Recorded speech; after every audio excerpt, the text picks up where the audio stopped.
आपले आता एक तर काल आपण कॉटन शिकलं, जो आपला इंडियाचा सगळ्यात मोठा इम्पॉर्टंट क्रॉप आहे, फायबर क्रॉप. आपण आज ज्यूट शिकू. त्याच्या आधी थोडी रिव्हिजन करून कॉटनची, कारण काल जरा ब्रेकअप झाला होता भरपूर. त्याच्यामुळे बऱ्याच पोरांना माझ्या थोडी अडचण आली समजायला, की कारण बराचसा ब्रेक झाला होता नेटवर्क, त्याच्यामुळे थोडी कॉटनची रिव्हिजन घेऊ. कॉटन हा इंडियाला सगळ्यात मोस्ट इम्पॉर्टंट फायबर क्रॉप आहे. त्याच्यानंतर ज्यूट आहे. कॉटनचा जर विचार केला ग्रोईंग कंट्रीजमध्ये, 80 जास्त कंट्रीजमध्ये याचं ग्रोथ हे आहे, जास्त ग्रो केला 80 जास्त कंट्रीजमध्ये. आणि 33 मिलियन हेक्टरचा एरिया आहे पूर्ण जगाचा. तर कॉटनच्या आपण स्पीसीज बघितल्या, 4 स्पीसीज आपण कल्टिवेट करतो. अशा 50 ते 60 वाईल्ड स्पीसीज आपल्या कॉटनच्या पूर्णपणे जगामध्ये अवेलेबल आहेत. पण आपण 4 त्या स्पीसीज कल्टिवेट करतो. पहिली आहे Gossypium arboreum, Gossypium हर्बेसियम, Gossypium hirsutum आणि गॉसिपियम बार्बाडेन्स. तर पहिल्या 2 स्पीसीज आपण देसी कॉटन म्हणतो. त्याच ओल्डन कॉटन सुद्धा आहे. त्याचा जो ओरिजिन आहे इंडिया, पाकिस्तान, जो हडप्पा संस्कृतीमधला जो एरिया आहे, हडप्पा त्या ठिकाणी त्याचे भेटलेले आहेत पार्टिशन्स. तर जो देसी कॉटन आहे तो डिफरंट स्पीसीज आहे, 2n=26. आणि जो अमेरिकन कॉटन आणि जो आयलंड कॉटन आहे, बार्बाडेन्स आणि हिरसुटम, ते त्यांचं ते डिप्लॉइड स्पीसीज डबल झाला त्यांचा आपोआप. तर ते आहे ते टेट्राप्लॉइड स्पीसीज आहे. त्यांचा जो क्रोमोझोम नंबर आहे तो आहे 52. 2 डिप्लॉइड स्पीसीज आणि 2 टेट्राप्लॉइड स्पीसीज. देसी कॉटन, जे हर्बेसियम आणि अर्बोरियम आहे, हे दोन्ही स्पीसीज आपण सर्जिकल कॉटन म्हणून यूज करतो. ठीक आहे. आणि जो अमेरिकन कॉटन आणि जो बार्बाडेन्स कॉटन आहे, त्यांची स्टेपल लेंथ आणि ईल्ड जास्त असल्यामुळे त्यांचा ग्रोथ एरिया आपल्या कंट्रीमध्ये वाढलेला आहे. जर आपण विचार केला तर 1947 म्हणजे आपला जो भारत देश इंडिपेंडन्स भेटला तेव्हापासून जो एरिया आहे कॉटनचा, त्या स्पीसीज मधला जो आपला देशी कॉटन आहे, अर्बोरियम, हर्बेसियम, त्यांचा एरिया जवळपास 40 ते 50% होता. आणि उरलेला एरिया त्यांचा अमेरिकन कॉटन आणि बार्बाडेन्सचा होता. बार्बाडेन्स तेव्हा होता, पण जसं जसं ऍग्रिकल्चरची ग्रोथ व्हायला लागली, नवीन व्हेरायटी डेव्हलप व्हायला लागल्या, आपलं ग्रीन झालं, तेव्हा तेव्हा अमेरिकन कॉटन, बीटी कॉटन यांच्या इन्फ्लुएन्स जास्त वाढायला लागला आपल्या इंडियन कंटिनेंटला. त्याच्यामुळे मग आताच्या कंडिशनला जर बघितलं तर 90% कॉटन हा अमेरिकन कॉटन आहे, including BT cotton also. 1% Gossypium barbadense म्हणजे हा इजिप्शियन कॉटन. आणि उरलेला जो 4 ते 5 किंवा 6% मॅक्झिमम असेल तो आता फक्त देशी कॉटन आहे. आणि इंडिया ही अशी एकमेव कंट्री आहे ज्या ठिकाणी 4 स्पीसीज देशी कॉटनच्या, 2 देशी कॉटन, 2 अमेरिकन कॉटन आणि एक हे बार्बाडेन्स. इंडिया ही अशी एकमेव कंट्री आहे आपली, त्याच्यामध्ये 4 स्पीसीज कंट्री करतात. जर कॉटनचा तुम्ही एरिया बघितला तर कॉटनचे 3 एरिया आपल्या कंट्रीमध्ये बघायला मिळतात. एक north zone, northern plain zone, त्याच्यामध्ये पंजाब, हरियाणा आणि राजस्थान येतो. आणि काही प्रमाणात ओडिसा आणि बघितलं तर ओडिसा आणि त्रिपुराचा भाग जो प्लेन आणि ॲरिडचा प्रदेश आहे. दुसरा पार्ट जो आहे तो आहे महाराष्ट्र, मध्य प्रदेश आणि गुजरातचा पार्ट, ज्याच्यामध्ये डेक्कन प्लॅट्यू जो सॉइल आहे आपली ब्लॅक कॉटन सॉइल, ही सगळ्यात सुटेबल आहे त्या क्रॉपसाठी. आणि तिसरा जो पार्ट आहे आपल्या इंडियाचा तो आहे तामिळनाडू, आंध्र प्रदेश, कर्नाटक आहे, ज्याच्यातली ॲल्युअल सॉइल आणि जे रेड सॉइल आहे ही त्यामध्ये कॉटनसाठी पण सुटेबल आहे. असे 3 झोन आहेत आपले, north and plain zone, central zone मधला आपला महाराष्ट्र, गुजरात, आणि तो थर्ड पार्ट आहे तामिळनाडू आणि आंध्र प्रदेशचा पार्ट, जो की डेकन पार्ट आहे. इकॉनॉमिक्स इम्पॉर्ट जर बघितलं तर कॉटन हा सगळ्यात मोस्ट इम्पॉर्टंट क्रॉप आहे, फायबर क्रॉप. आणि कॅश क्रॉप नंतर शुगर केन सगळ्यात इम्पॉर्टंट क्रॉप आहे. जवळपास आपली जे इंडियन इकॉनॉमी आहे त्याच्यामधलं कॉटन हा महत्वाचा पार्ट आहे एक्सपोर्टसाठी. आणि जो आपला जागतिक व्यापार आणि आपला आंतरराष्ट्रीय व्यापार आहे किंवा आपला इंटरनल व्यापार आहे भारत देशातला, त्यासाठी जिनिंग अँड प्रेसिंग युनिट, ज्या वेगळ्या कंपन्या टेक्सटाईलच्या सगळ्या गोष्टींमध्ये आपण घातलेले कपडे किंवा ज्या गोष्टी टेक्सटाईल आहेत, वेगवेगळ्या मार्केटमधले जे कपडे आहेत, वेगवेगळे टेरिकॉट, कॉटन प्लस नायलॉन, यांचे सगळे मिळून जे प्रॉडक्ट तयार झालेले आहेत हे सगळे कॉटन इंडस्ट्रीमधले इकॉनॉमिक्स प्रॉडक्ट आहेत. ठीक आहे. जर आपण सीडेडचा विचार केला कॉटन मधला तर हायब्रिडचा सीडेड वेगळा, कॉटन इरिगेटचा वेगळा, कॉटन रायलँडचा वेगळा, रेनफेडचा वेगळा, परत ज्या स्पीसीज आहेत त्याच्यानुसार वेगवेगळे आहेत. जर अमेरिकन कॉटन बघितलं त्याचा सीडेड जास्त हाय आहे, 12 ते 15 kg per hectare. As compare to मग बार्बाडेन्सचं बघितलं तर तो 10 ते 12 kg आहे. मग 8 ते 10 किंवा 6 ते 8 kg पर हेक्टर हे आपलं देशी कॉटनचे सीड रेट आहे. जर फर्टिलायझर बघितलं, जनरल जर बघितलं इरिगेटेड कॉटनचा तो 100-50-50.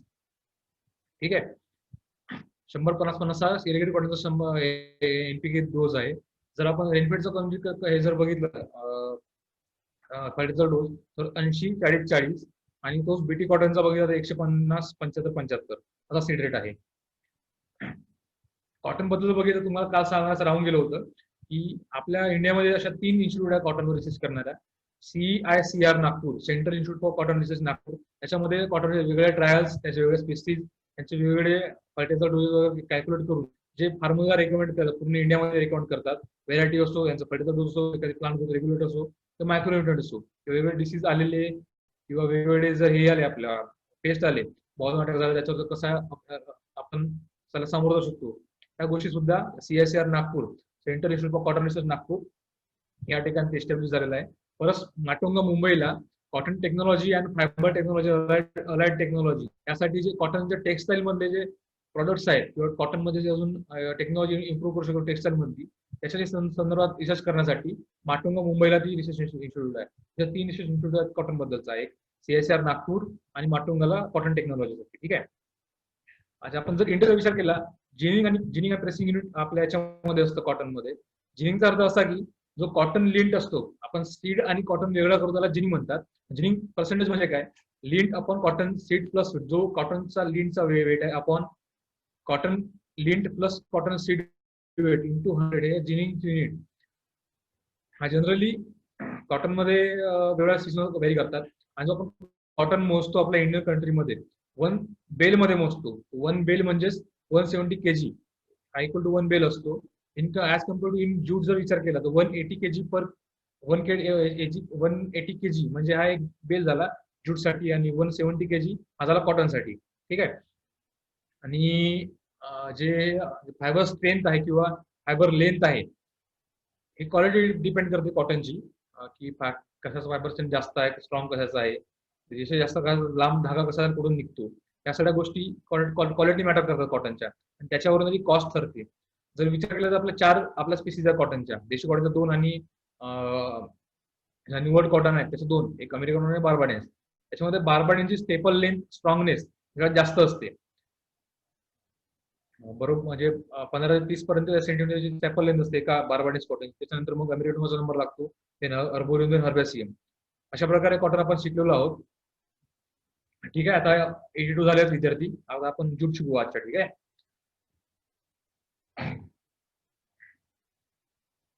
महाराष्ट्रामध्ये जर विचार केला तर कॉटन सगळ्यात जास्त 65% एरिया कॉटनचा हा विदर्भ आणि मराठवाड्यामध्ये आहे. समवॉट पर्सेंट इन खानदेश आणि सातारा, सांगली, पुणे या ठिकाणी टोटल ड्रायलँड कंडिशन आहे. त्या ठिकाणी इरिट कॉटन घेऊ शकतो आपण.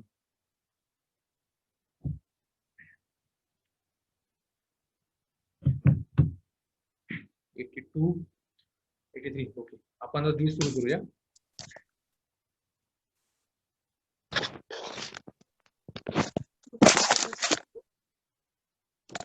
आवाज कोणाचा आहे जरा म्यूट होगा पटकन. ओके.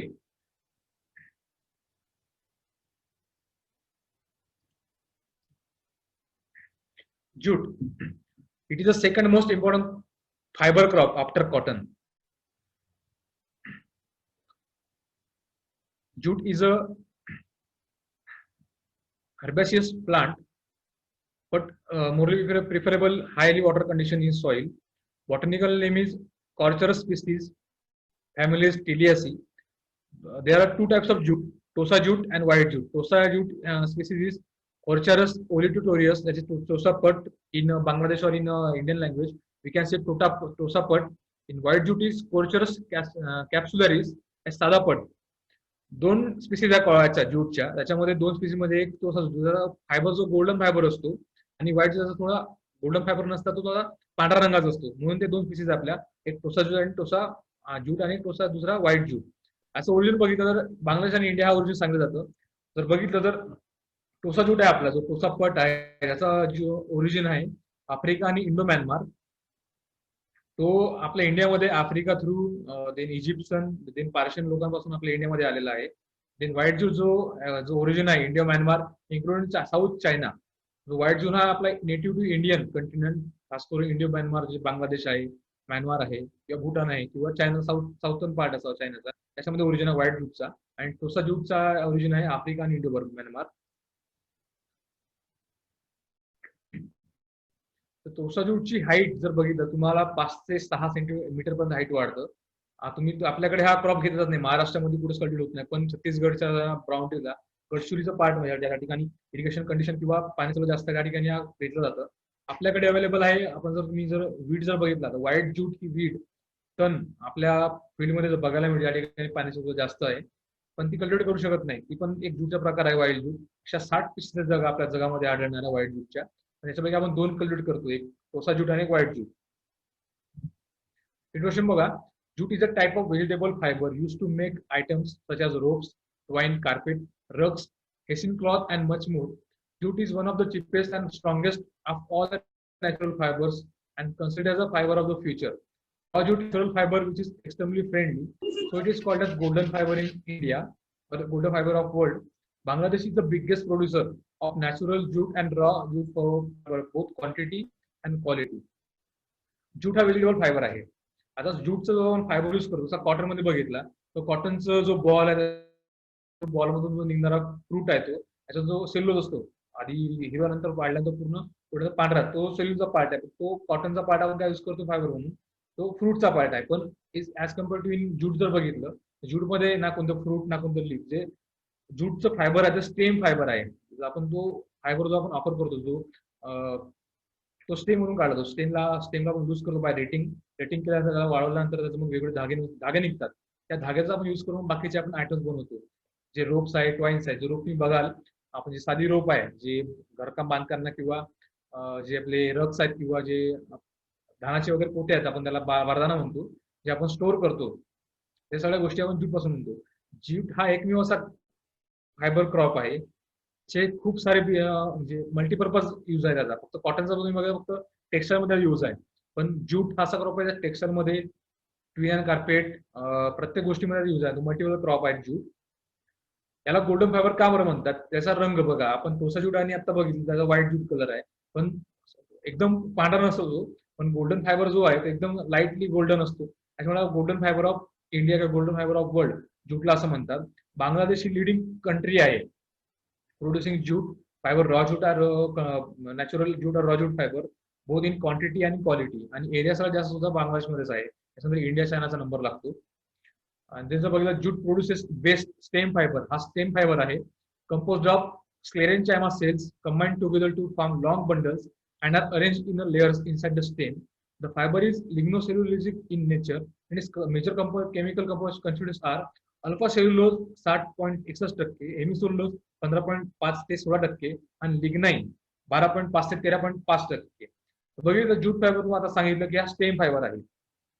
स्टेम फायबर असं फक्त ज्यूटचं आपला स्टेम फायबर म्हणजे स्टेम आहे तीच आपल्या कामाची आहे. त्याच्यामध्ये आपण फायबर एक्स्ट्रॅक्ट करू शकतो. जास्त त्याच्यामध्ये स्क्लेरेन्चायमा सेल्स या कंबाईन टुगेदर असल्यामुळे ते आपण लूज केल्यानंतर लूज होतात. त्याच्यामुळे आपल्याला बंडल्स आणि जे सिंगल स्ट्रेंथ आहे किंवा धागा मिळतो आपला फायबरचा, तो या स्क्लेरेन्चायमा सेल्स ज्या कशाचा हे आहे स्टेमचा पार्ट आहे त्याच्यातून आपल्याला मिळतो. तो फायबर जो आहे हा लिग्नो सेल्युलोजिक नेचर मध्ये असतो. म्हणजे सेल्युलोज प्लस लिग्नाइन असं कॉम्बिनेशन फायबर असतो. त्याच्यामध्ये सेल्युलोज बघा 60.61%, हेमिसोल्युलोज 15.65 ते 16% आणि लिग्नाइन असते 12.5 ते 13.5%. जर रिसर्च स्टेशन बघितलं ज्यूट बद्दलचं, तर रिसर्च स्टेशन आहे बराकपूर वेस्ट बेंगॉलला. त्याचं नाव आहे central research institute for jute and allied fibre. आणि रिसर्च स्टेशन जर बघितलं तर उत्तर प्रदेश आणि ओडिसाला दोन रिसर्च स्टेशन आहे आपल्या इंडियामध्ये. Jute research station at बराईच Uttar Pradesh आणि केंद्रापारा ओरिसा. हा तर बघायचं कंपॅरिझन तुम्हाला सांगितली आहे या फोटोमध्ये. लेफ्ट साइडला आहे कॅपोलो स्पीसीज आणि राईट साइडला आहे ओलिटिस स्पीसीज. व्हाईट ज्यूट आणि हा राईट साइडचा आहे टोसा ज्यूट म्हणजे गोल्डन फायबर, साधा पट आणि टोसा पट. जर तुम्हाला सीड जर बघितलं, एकाचे ब्राऊन सीड आहेत आणि एकाचे ब्लॅक सीड आहेत. प्लांटचं जर लीफ स्ट्रक्चर बघितलं सारखंच आहे, हाईट पण जवळपास थोडी सारखी येते, फक्त अशी कमी आहे 1-2 मीटरनी. पण जो तुम्हाला फ्रूट दिसताय का बघा, तो साधा पट व्हाईट ज्यूटचा फ्रूट आहे, तो कॅप्सूल फॉर्म मध्ये नसता, तो एक राऊंड फॉर्म मध्ये आहे. आणि जो टोसापासचा जो फ्रूट आहे तो आपली जो पॉड फॉर्म असतो, पॉड त्या फॉर्म मध्ये आहे. तो राऊंड पॉड आणि हा पॉड फॉर्म एलोंगेट फॉर्म. ठीक आहे. देन काय म्हटलं, बागा सगळी बसले बघा, प्रॅक्टिकल आपल्यावर असते. Then geographical distribution. In trade and industry jute crop is known as raw jute. आपण जो इंडस्ट्री जर बघितली ज्यूट इंडस्ट्री याच्यामध्ये रॉ ज्यूट हा खूप इम्पॉर्टंट कन्स्टिट्यूएंट आहे as compare to natural jute. Natural jute वेगळा, रॉ ज्यूट वेगळा. नॅचरल ज्यूट म्हणजे कोणता, जर आपण रेटिंग केल्यानंतर तो जो असतो म्हणजे आपल्याला वाढल्यानंतर जो ज्यूट मिळतो ज्यूट फायबर तो असतो रॉ ज्यूट. आणि नॅचरल ज्यूट म्हणजे फक्त ऍज कम्पेअर टू फक्त स्टेप आपण आणली आहे फिल्म ते असतं natural jute. Raw jute plays an important role in country's economy. Jute mostly cultivated in Bangladesh 70% area in the world. Maximum area, quantity, quality आणि एरिया सुद्धा प्रोडक्शन सुद्धा जर बांगलादेशचा आहे 70% of the total production of jute is in under only in Bangladesh. ठीक आहे. In India West Bengal, Assam, Meghalaya, Tripura, eastern part of Uttar Pradesh, these are the major growing state. फक्त इंडियामध्ये याच राज्यामध्ये ज्यूट कमर्शियली ग्रो केला जातो. वेस्ट बेंगॉल टॉप मध्ये आहे, त्यानंतर आसाम, मेघालय, त्रिपुरा आणि eastern part of Uttar Pradesh number लागतो. Jute cultivation is mainly concentrated in the eastern and north eastern India. तुम्ही जर वरती स्टेट बघाल वेस्ट बेंगॉल, आसाम, मेघालय या सगळे ईस्टर्न आणि नॉर्थ इंडियन स्टेटचा भाग आहे. आणि त्याच्यात तो क्लायमेट तिथे सूट होतो, त्यांना पाण्याची जास्त गरज असते. पण ज्यूट हा ऍक्वाटिक सेमी ऍक्वाटिक प्लांट नाही आहे, त्याला वॉटर लॉगिंग सुद्धा सुटेबल नाही आहे. फक्त जो कॅप्युलर स्पीसीज आहे तो फक्त वॉटर लॉगिंगला सुटेबल असू शकतो, त्यांना फक्त पाण्याची जास्त आवश्यकता असते. पण राईस सोबत तो इंटर कल्टिवेशन सुद्धा करू शकतो. सो राईस प्लस ज्यूट ढेंचा ही क्रॉपिंग सिस्टीम आहे त्या भागातली, वेस्ट बेंगॉल आसाम मधली. आणि हा कमर्शियल क्रॉप असल्यामुळे याचा यील्ड जास्त असतो ऍज कम्पेअर टू राईस. तो त्याच्यामुळे लोक तिथले वेस्ट बेंगॉलचे, आसामचे जे लोकल लोक आहेत त्यामध्ये राईस आणि ज्यूटचं कॉम्बिनेशन करून ते तिथे शेती करतात. There are around 97 jute mills, out of which the state West Bengal 70 jute mills, Andhra Pradesh 13, Uttar Pradesh 3 mills, Bihar 3 mills, Orissa 3 mills, Assam 2 mills, Chhattisgarh 2 mills, Tripura 1 jute mill.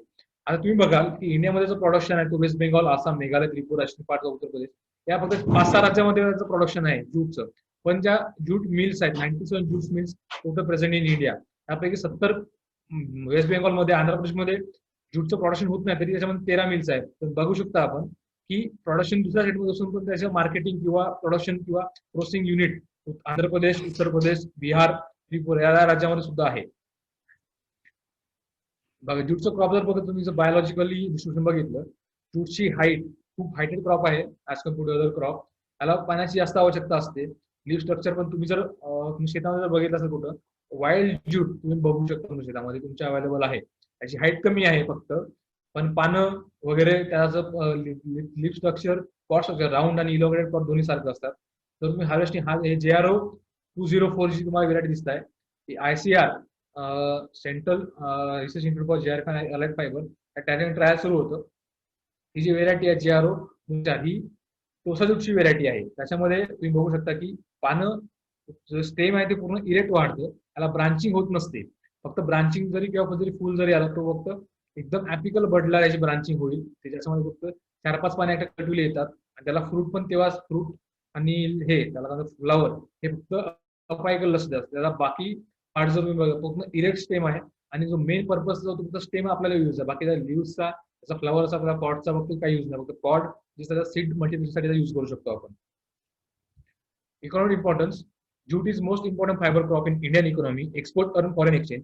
Jute is mostly useful for manufacture of ropes, carpet, and cloths. Jute हा most important fiber crop आहे after cotton in Indian economy, export and foreign exchange. कारण jute पासून एक multipurpose fibre crop आहे, काही तयार करू शकता. भरपूर त्याचे मल्टीपर्पज युजेस आहे, रोप्स, कार्पेट, क्लॉथ्स. आपण बघू समोर त्या तुम्हाला सांगतो कसं यूज आहे त्याचं, कसे तुम्हाला प्रॉडक्ट तुम्हाला समोरच्या एका एंडिंगला तुम्हाला सांगतो काय काय त्याचे प्रोडक्ट्स आहेत. भरपूर असे प्रोडक्ट्स आहेत ज्यूटचे आणि मल्टीपर्पज फायबर क्रॉप असल्यामुळं असं इंडियन इकॉनॉमी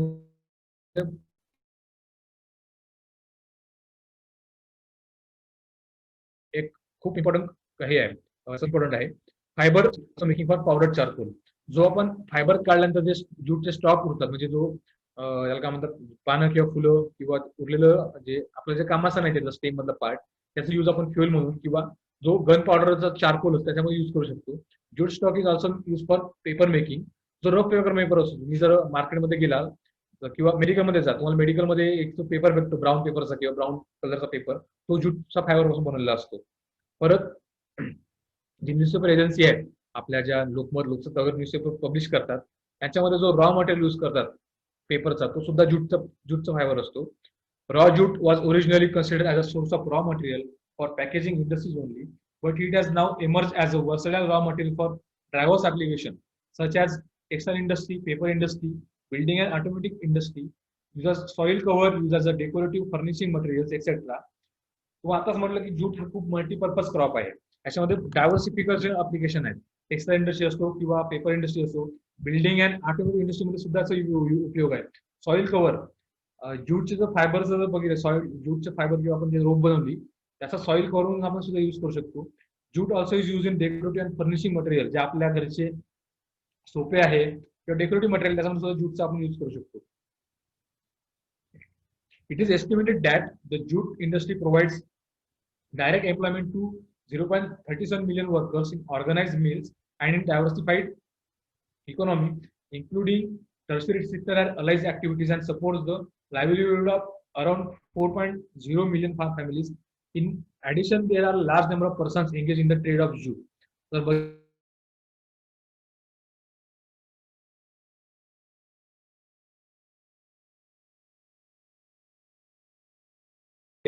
त्या एवढ्या लोकांना एम्प्लॉयमेंट प्रोव्हाइड करते. आणि जे 4 मिलियन जे फार्म फॅमिलीज आहेत ते उत्तर प्रदेश, वेस्ट बेंगाल, ओडिशा, त्रिपुरा या राज्यामधले जे 4 मिलियन फार्म फॅमिलीज आहेत त्यांना ते एम्प्लॉयमेंट प्रोव्हाइड करतो ज्यूट क्रॉप एकटा सिंगली. आता बघितलं, एक मिनिट हवा,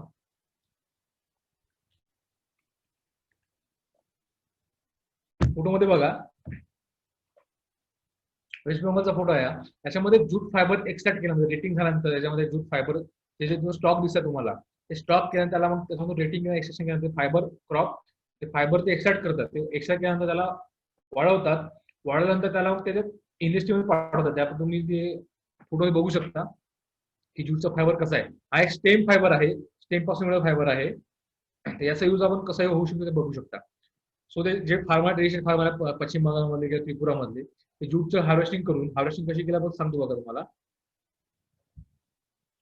ओके, हा या फोटोमध्ये बघा, जे फार्मर्स आहेत ते stem cutting from the ground level, एकदम ग्राउंड लेवल पासून त्याची कटिंग करतात. कारण आपला स्टेम खूप इम्पॉर्टंट पार्ट आहे. त्याच्यामुळे एकदम ग्राउंडला लेवलला कट करून त्याला आणतात. आणल्यानंतर त्याला वाळवतात. वाळवून त्याला एक आपलं जो टेम्परेचर असतो पाण्याचा 34 डिग्री सेल्सिअस या टेम्परेचर पाण्यासाठी रेटिंग करा. रेटिंग म्हणजे त्याला त्याला डिग्रेडेशन करायला लागतं. म्हणजे जो स्टेमचा आउटर कव्हर आहे स्टेमचं, त्याला बायोडिग्रेडेशन आल्यानंतर ते लूज व्हायला लागते. स्टेम लूज झाल्यानंतर ते वाढवतात. त्याला वाढवल्यानंतर मग त्याला वाढल्यानंतर तेव्हा आपला जे इंडस्ट्री आहे ते पाठवतात.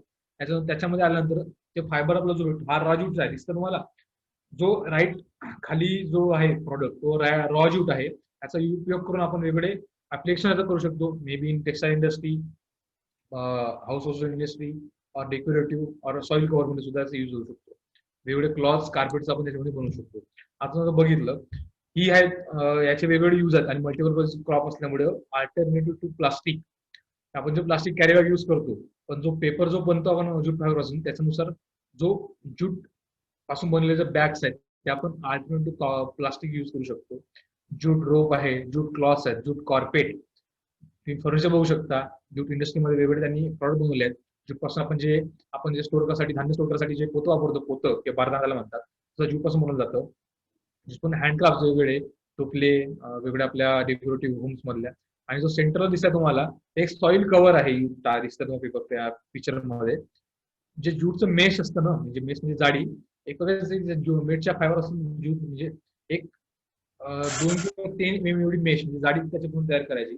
आणि ते ज्या ठिकाणी आपलं जास्त इरोजन होतं किंवा सॉइलला जो लॉस आहे विंड पासून किंवा जास्त हेवी रेन पासून, त्या ठिकाणी जर आपण ते पसरवून ठेवलं तर सॉइलला सुद्धा कमी होतो. म्हणून as a protective soil cover म्हणून आपण याला युज करू शकतो. इव्हन आपण मल्चिंग सुद्धा करू शकतो काही क्रॉप मध्ये, पण तेवढं इफेक्टिव्हली करू शकत नाही कारण त्याच्यामध्ये वीटचा प्रॉब्लेम येऊ शकतो. तुम्ही बघू शकता एक वीट फक्त इथे आलेले आहेत.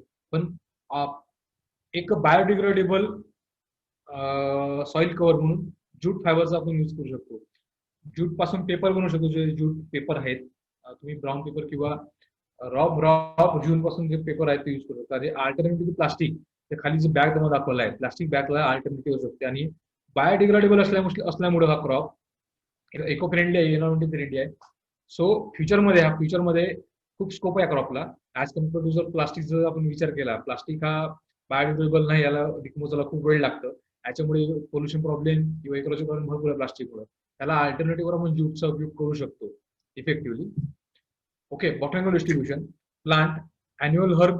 Plant is annual herb, tall, slender, half shrubby, nearly 2.0 to 3 meter height असते याची, पण can grow well in 5 to 6 centimeter in height.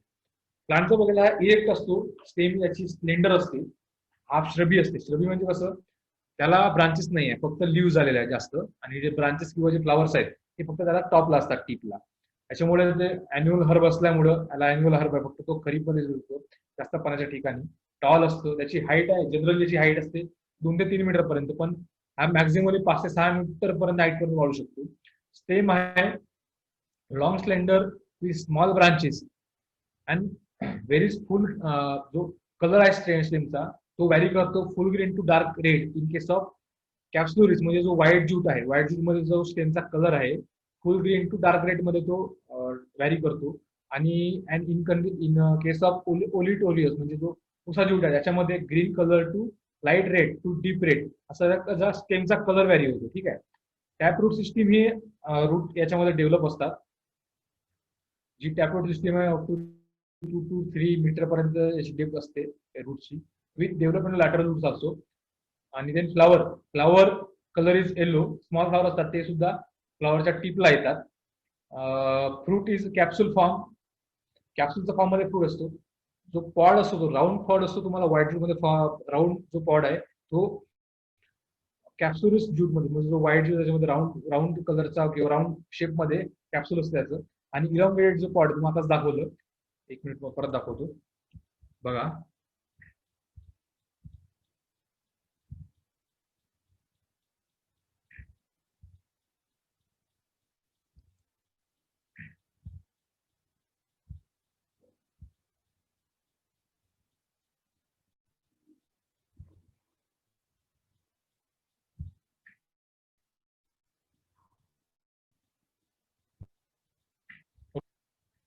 हा आहे व्हाईट ज्यूट लेफ्ट साईडचा आणि हा राईट ज्यूट आहे. त्याच्यामध्ये तुम्ही जर बॉल बघितला किंवा जो फ्रूट बघितला किंवा जो पॉड बघितला तो इथं राऊंड आहे. B1 बघा तिथं राऊंड आहे, आणि B2 जो आहे तो इलॉंगेटेड आहे, म्हणजे आपला पॉड सारखं सिकल सेल किंवा ज्या आपल्या पॉड आहे शेंगाचं त्याप्रमाणे तोसा ज्यूटचं असतं.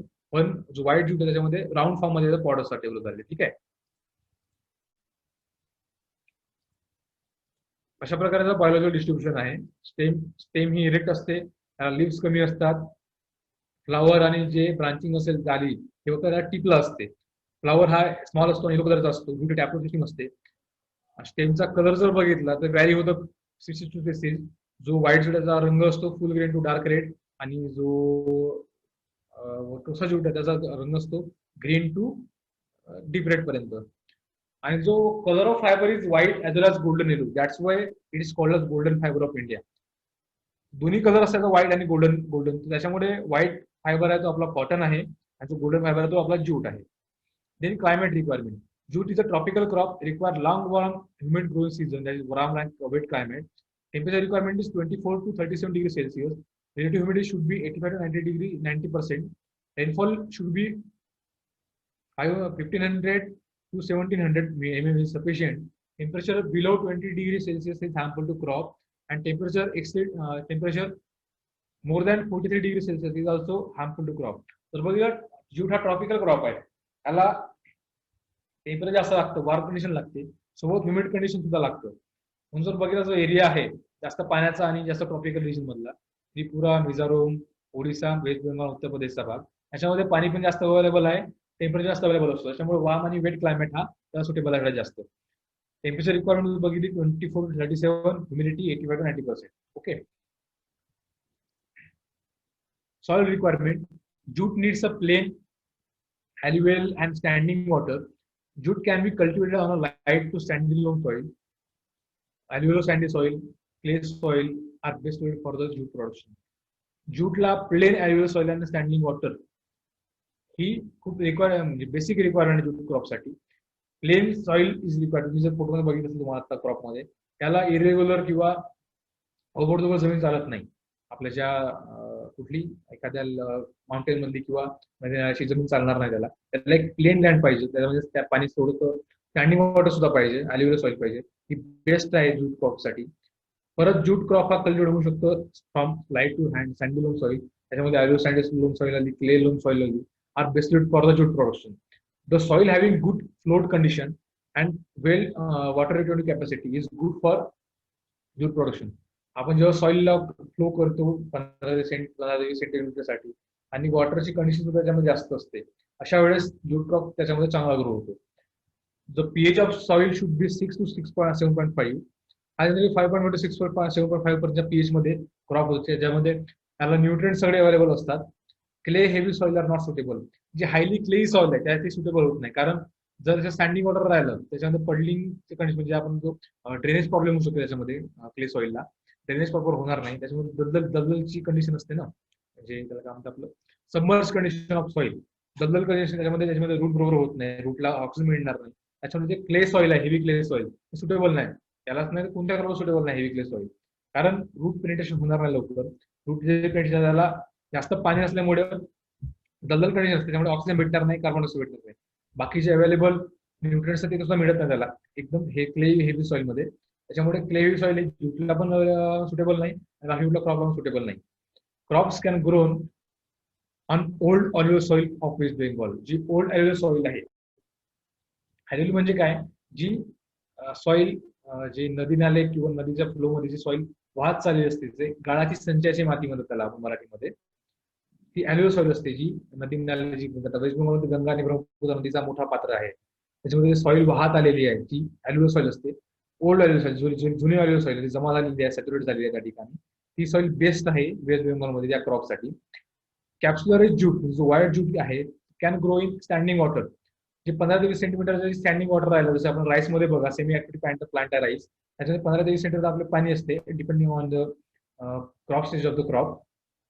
जो स्टँडिंग वॉटर कंडिशन आहे ही कॅप्सुलर ज्यूट, व्हाईट ज्यूटला सुटेबल आहे. Towards later part of the growth, म्हणजे जे पुढची ग्रोथ पार्ट आहे त्याची, stem organization maximum vegetable growth असेल किंवा फ्लॉवरिंग असेल किंवा कोटिंग असेल, त्यावेळेस कॅप्सुलर ज्यूट हा स्टँडिंग वॉटरला सुद्धा सुटेबली ग्रो होतो. पण जो टोसा ज्यूट आहे, ओलिटिशियस ज्यूट, हा टोसा ज्यूट हा स्टँडिंग वॉटरला तेवढं इफेक्टिव्ह राहू शकत नाही, करतो त्याला water logging situation, tossa jute हा इफेक्टिव्ह होऊ शकत नाही. Older jute will not thrive in standing water. The latter is more drought resistant, is therefore grown lighter soil. जर बघितलं, टोसा ज्यूट हा लाइटर सॉइल मध्ये, म्हणजे जे सँडी सॉइल आहे, सँडी आहे, सँडी सॉइल आहे, त्याच्यामध्ये हा टोसा ज्यूट ग्रो करतो सँडीला सॉइल मध्ये. पण कॅप्सुलर ज्यूट त्या स्टँडिंग वॉटरची कंडिशन असू शकते त्या ठिकाणी असेल, त्या ठिकाणी जो व्हाईट ज्यूट आहे तो स्टँडिंग वॉटर कंडिशनला आपण ग्रो करतो, पण ओलिटिस तो सुटेबल करू शकत नाही. त्यासाठी आपण तो लाईट सॉइल, त्याच्यामध्ये पाणी धरून पाणीची क्षमता कमी असते, म्हणजे स्टँडिंग वॉटर राहणार नाही, अशा कंडिशनला टोसा ज्यूट हा इफेक्टिव्हली ग्रो होऊ शकतो. Then prepared tillage. Flowing is carried out up to 15-20 centimeter in summer month. Application of FIM is 5 ton per hectare. Harrowing is carried out for firm and compact seedbed. Do not sow jute without sufficient moisture. आपण flowing summer मध्ये 20 ते 15 centimetre पर्यंत करतो. Application of FIM 5 ton is sufficient for jute, कारण त्याला जास्त न्यूट्रिएंटची आवश्यकता नसते. फक्त त्याचा आपला जो पार्ट आहे, कशाचा पार्ट आहे इम्पॉर्टंट, आपल्याला स्टेमचा पार्ट आहे, त्याची आपल्याला लीफची गरज आहे, त्याच्या फ्लॉवरची गरज आहे, त्याच्या फ्रूटची गरज आहे. फक्त स्टेमचा पार्ट आहे, म्हणजे ग्रोथ चांगली झाली पाहिजे, म्हणून त्याचं इल्ड फक्त आपण ते ग्रीन जो ग्रीन इल्ड आहे किंवा आपल्याला फॉडर फायबर इल्ड आहे, याच्यात आपण त्याला कम्पॅरिझन करतो. याच्यामुळे FIM रिक्वायरमेंट आहे 5 टन पर हेक्टर फक्त आहे. बाकी क्रॉप जर बघितलं, कॉटन असेल किंवा सन किंवा बाकीचे प्रॉडक्ट, त्यामध्ये 10 टन पर हेक्टर आपण टाकतो नेहमी FIM, पण या क्रॉपला फक्त 5 टन आहे. Harrowing is carried out to firm and compact seed bed. Harrowing कशाला लागतं, कारण मी जर आताच बघितलं की सॉइल रिक्वायरमेंट मध्ये काय म्हटलंय मी, jute needs plain aluminium soil, त्याला प्लेन कंडिशन पाहिजे, त्यासाठी हॅरोईंग करणं खूप महत्वाचं आहे. 2 ते 3 हॅरोईंग आफ्टर फ्लोईंग. जो सीडबेड आहे त्याला लूज करायला प्लेन पाहिजे, त्याला कॉम्पॅक्ट सीडबेड पाहिजे आपल्याकडे, एकदम लूज जमणार नाही, कारण याचा सीड जर ब्रॉड सीड आहे, ह्याला आपण 5 ते 7 सेंटीमीटर पर्यंत आपण डिप करतो ब्रॉड सीड असल्यामुळं. जो कोलपटाईल आहे ते बरोबर ते वरती येईल. जर शॅलो जर त्या सोडलं तर ते पाण्यासोबत किंवा त्याला कोणती जे हे आहेत पक्षी वगैरे ते खाऊन टाकतात. त्याच्यामुळे त्याची सोईंग डेप्थ आहे 5 ते 7 सेंटीमीटर आहे ब्रॉड सीट असल्यामुळं. आणि हॅरोइंग त्याला महत्वाचं असतं कारण त्याला प्लेन एक लेवल लँड लागतं सोईंग करायला. त्याच्यामुळे harrowing must in to form permanent compact seat bed. Do not sown jute without sufficient moisture. जमिनीमध्ये पाणी असल्याशिवाय ज्यूटची सोईंग करायची नाही. आपण सोईंग कधी करतो? एप्रिल मेच्या महिन्यात सोईंग करतो ज्यूटची खरीप सीझनसाठी. जेव्हा मान्सून अवेलेबल असेल किंवा एखादी पाऊस पडला असेल किंवा इरिगेशन आपल्याकडे अवेलेबल असेल तेव्हा आपण ते सोईंग करतो. मेनली जर कन्सिडर केलं तर जो part of west Bengal Orissa वगैरे आहे आपल्या इंडियामध्ये मान्सून सुरुवात होतो मेच्या एंडिंगला सुरू होतं पाणी यायला. पण due to cyclones or due to any adverse climatic condition जो वेस्ट बेंगॉलचा कोस्टल पार्ट आहे त्यामध्ये नेहमी पाऊस येत असतो. कशामध्ये सायक्लॉन्स कुठला पण जो अरेबियन सी मधला आपल्याकडचा असेल किंवा वेस्ट बेंगॉल जो वेस्ट बेंगॉल सी आहे किंवा हिंद हिंद ओशियन आहे आपला हिंदू महासागर त्याच्यामध्ये वेगवेगळ्या सायक्लॉन्स तयार होतात. त्याच्यामुळे पाण्याचे वेळ पाणी पण त्या सायक्लॉन्समुळे किंवा थंडस्टॉर्ममुळे त्या जे किनारपट्टी आहे वेस्ट बेंगॉल ओरिसाची त्या ठिकाणी पाऊस पडतोच उन्हाळ्यामध्ये कधी पण पडतो. त्याच्यामुळे सफिशियंट मॉइश्चर त्या सॉइलमध्ये असतो तेव्हा पेपरी टेरेस फ्लोईंग सुद्धा करतात. आणि लँड जेव्हा आपली लेवल प्रिपेअर झाली त्याच्यानंतर जे सफिशियंट मॉइश्चर असतं आपल्या सॉइलमध्ये तेव्हा आपण त्याची सोईंग करतो ज्यूटची. Then varieties Sonal JRC 212, Shyamali JRC 774, 44, tossa JRO 632, Basudev JRO 7835, Navin JRO 524. These are the varieties of jute. So Sonal and Shamli JRC 212 आणि JRC 744 या दोन व्हेरायटी आहेत व्हाईट ज्यूटच्या. JRC दिलाय बघा JRC ज्यूट रेटेबल पाहिजे. जो सी फॉर आहे तो कॅप्सुलरीज आहे म्हणजे सी म्हणजे कॅप्सुलरीज तो व्हाईट ज्यूट आहे. ठीक आहे. टोसा JRO, वासुदेव JRO आहे, नवीन JRO आहे. ओ फॉर ओलेट डिसीज असते. त्याचे नावं त्यांनी नंबरला टाकले आहेत. तुम्ही मग इझिली आयडेंटिफाय करू शकता की व्हाईट ज्यूट कोणता आहे आणि टोसा ज्यूट कोणता आहे. तो शामली आणि सोनल त्याचे नंबर आहेत JRC 212 आणि JRC 744 हे दोन व्हाईट ज्यूट आहेत. आणि टोसा JRO 732, JRO 7835 आणि JRO नवीन 524 हे टोसा ज्यूट आहेत. तर JRC आणि JRO चे नंबर तुम्हाला भेटले आहेत ते ज्यूट रिसर्च सेंटर जे उत्तर प्रदेशचं आहे, वेस्ट बेंगॉलचं जे सेंटर आहे institute for research in jute and allied fibre आणि जे ओरिसा मधले जे इन्स्टिट्यूशन आहे त्यांनी डेव्हलप केलेल्या व्हेरायटी आहेत. भरपूर व्हेरायटी आहेत पण आपण एवढ्या व्हेरायटी घेतल्या. पण ऍज कम्पेअर टू वेस्ट बेंगॉलमध्ये याच्यापेक्षा चांगल्या व्हेरायटी आणि याच्यापेक्षा चांगलं सुटेबल क्रॉपला असल्या व्हेरायटी डेव्हलप केलेल्या आहेत. Number of white and tossa jute varieties has been release in Bangladesh since the beginning of research in first decade of 20th century. जो 20th सेंचुरीचा पहिला डिकेड पासून सुरुवात झालेली आहे बांगलादेशमध्ये रिसर्च करण्याची त्यावर ज्यूटवरची. आणि त्यांनी number of white and tossa jute variety काढलेल्या आहेत.